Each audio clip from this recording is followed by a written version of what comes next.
morning students, this is class 11th maths chapter 5th and today we will discuss the solutions of the test.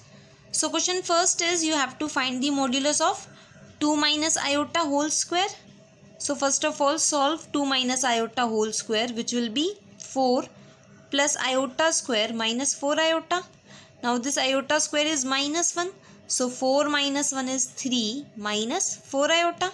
So modulus of 3 minus 4 iota will be root real part square, that is 3 square, which is 9, plus imaginary part square, that is square of minus 4, which is 16.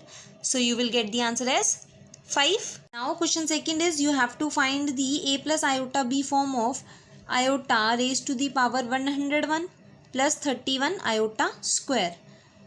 So this can be written as iota raised to the power 100 into iota. And why we have written it like this? Because 100 is the multiple of 4 and iota square is minus 1. So you will get minus 31. Now minus 31 iota raised to the power 100 is 1. So you will get minus 31 plus iota. Clear? Now in question number 3 you have to solve this quadratic equation given. So root 2x square minus x plus root 2 is equal to 0. So x will be minus of b. Minus of minus 1 is 1 plus minus root b square minus 4ac upon 2a. So you will get 1 plus minus root 1 minus 8 because root 2 into root 2 is 2. 2 into 4 is 8 upon 2 root 2. Now this is root minus 7. So this can be written as root 7 iota. So you will get the answer as 1 plus minus root 7 iota upon 2 root 2. In question number 4, you have to find the multiplicative inverse of 2 iota. So multiplicative inverse of 2 iota is 1 upon 2 iota. Rationalize it with iota to get the a plus iota b form. So you will get iota upon 2 iota square which is minus 2. Clear? So multiplicative inverse of 2 iota is minus iota by 2. In question number 5, you have to find the conjugate of this minus 8 minus 4 iota upon 5. So this can be written as conjugate of minus 8 by 5 minus 4 iota by 5 which is equal to minus 8 by 5 plus 4 by 5 iota, right? Question number 6. 3 minus 4 iota x upon 3 plus 4 iota x is given equal to alpha minus iota b. You have to show that alpha square plus beta square is 1. So first of all let this given be as 1. Now take conjugate on both the sides to get alpha plus iota b. Because we know the product of alpha plus iota b and alpha minus iota b is alpha square plus beta square, right? So therefore taking conjugate on both the sides, so conjugate of this term equal to conjugate of alpha minus iota b, right? Now conjugate of z1 upon z2 is conjugate of z1 upon conjugate of z2. So conjugate of numerator will be 3 plus 4 iota x upon conjugate of denominator will be 3 minus 4 iota x equal to conjugate of this will be alpha plus iota b. Now let this be as 2. Now multiply 1 and 2. So you will get alpha minus iota b into alpha plus iota b. So alpha minus iota b is this into alpha plus iota b is this. We have just calculated, right? So the product of these two will be alpha square plus beta square equal to, now see, this will get cancelled with this and this will get cancelled with this. So we got the result alpha square plus beta square is 1, right? In question number 7, you have to find the real part of z1 into z2 upon z1 conjugate, right? So z1 and z2 are given to you. First of all we will find this. So this is z1 into z2 upon z1 conjugate. Now multiply these two, you will get minus 9 plus 3 iota plus 3 iota minus iota square upon conjugate of this will be minus 3 minus iota. Now this is minus 9, this is minus iota square. So minus iota square will be plus 1. So minus 9 plus 1 will be minus 8 plus 6 iota upon minus 3 minus iota. Rationalize it with minus 3 plus iota. So you will get 24 minus 8 iota minus 18 iota, and this is 6 iota into iota, that is 6 iota square, therefore minus 6 upon this is a minus b into a plus b, so you will get a square minus b square, so minus 3 square minus iota square.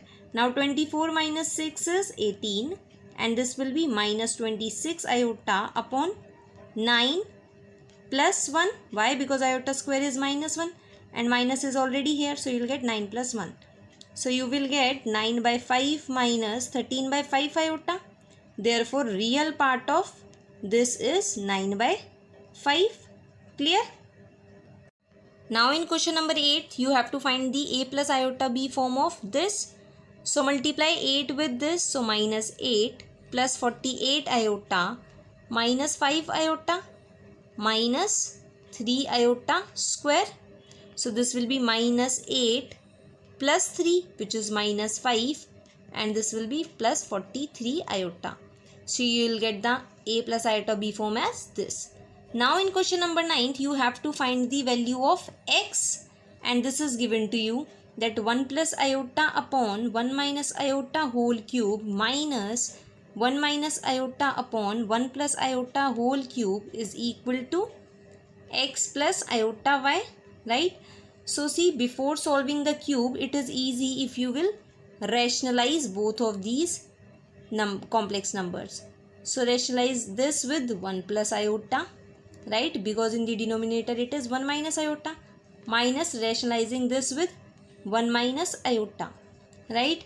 Now this is in the numerator 1 plus iota whole square, which is 1 minus 1 plus 2 iota upon, multiply these two, you will get 1 plus 1 whole cube minus, now multiply these two, so you will get 1 minus iota whole square, which is 1 minus 1 minus 2 iota upon, multiply these two, you will get 1 plus 1 whole cube equal to x plus iota y.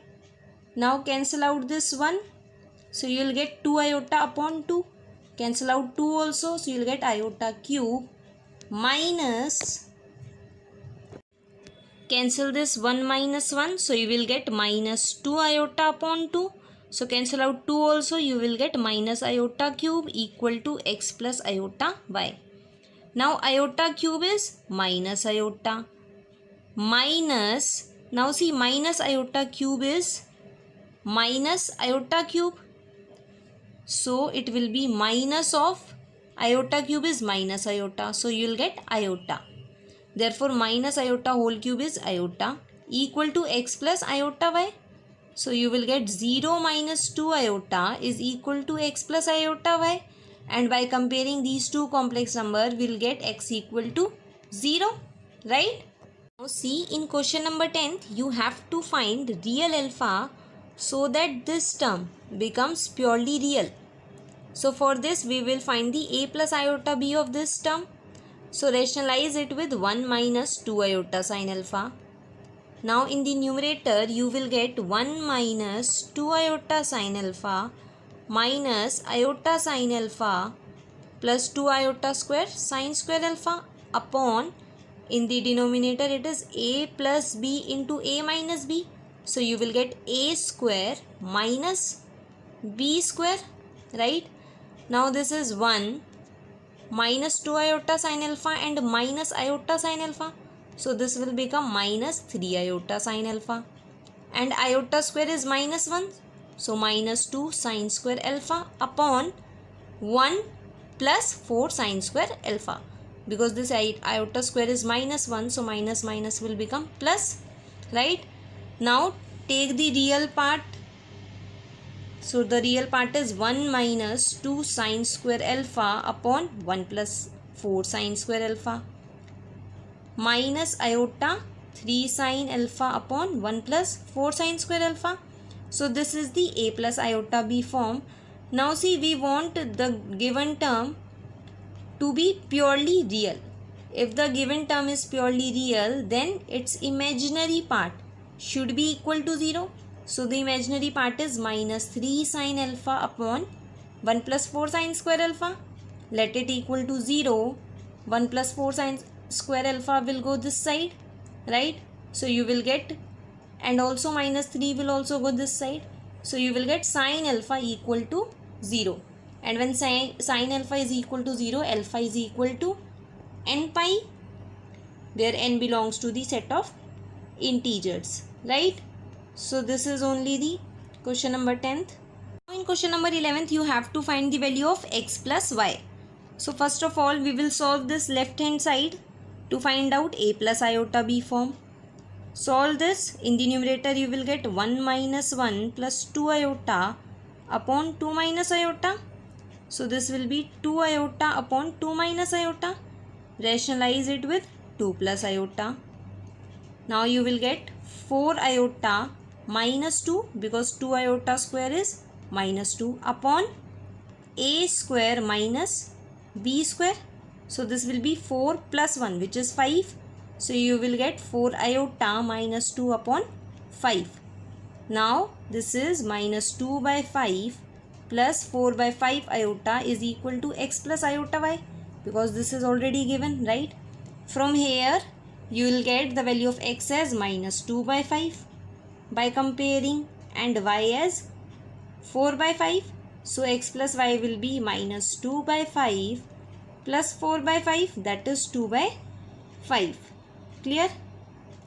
So these are the solutions of the questions of the test of chapter 5th. From tomorrow we will start the next chapter. Okay? Thank you.